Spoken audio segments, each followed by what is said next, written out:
What are the reasons a jinni would enter inside your body? What would cause that? Shaykh al-Islam Ibn Taymiyyah rahimahullah named 3 reasons. Number 1, jinn are a creation like us who do have the freedom to choose. So they could commit sins and they could commit injustice just like that. Like human, you know, we wrong one another for no reason. So he said the first reason that the jinni would oppress the insi. He just doesn't like your face. He looks at you like, I don't like this guy. Of course, you don't know what. إِنَّهُ يَرَاكُمْ هُوَ قَبِيلُهُ. You don't see him. He mentioned the second reason, love. That the jinni actually may love you. العشق, the lustful love. When you go through your bedroom and wearing nothing basically and you're walking around like this, guess who's watching you? The jinni is watching you. وذلك الرسول صلى الله عليه وسلم told us what to do when we take off our clothes. Bismillah. If you say Bismillah, a curtain between you and the jinni. But how many of us come out of bed in the morning and you want to get your coffee from the kitchen? I stopped doing that after learning this. Guess what? The jinni is looking.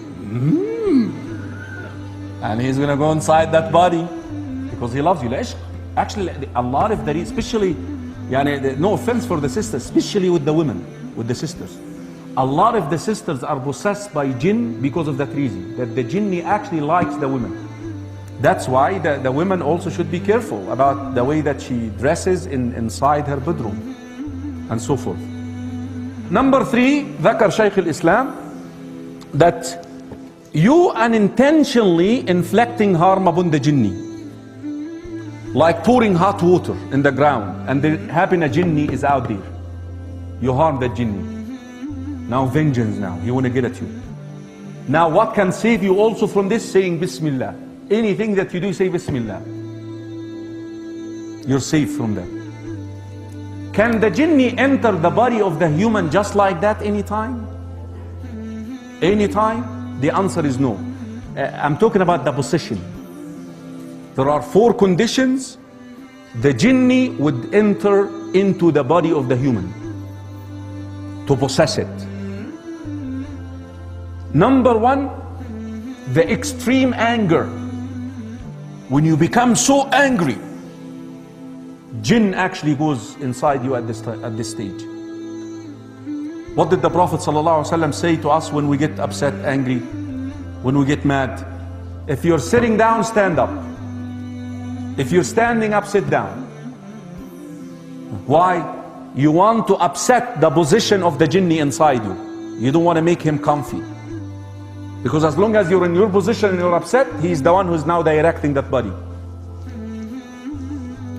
والحديث يا إخوة, Sulaiman ibn Sirt, he was sitting next to the Prophet ﷺ, a companion, and he got so angry. You know, when you get so angry that your face what? And things come out of your mouth, you know, do like this. I said, إني لا أعلم كلمة. I know a statement if he says, أعوذ بالله من الشيطان الرجيم.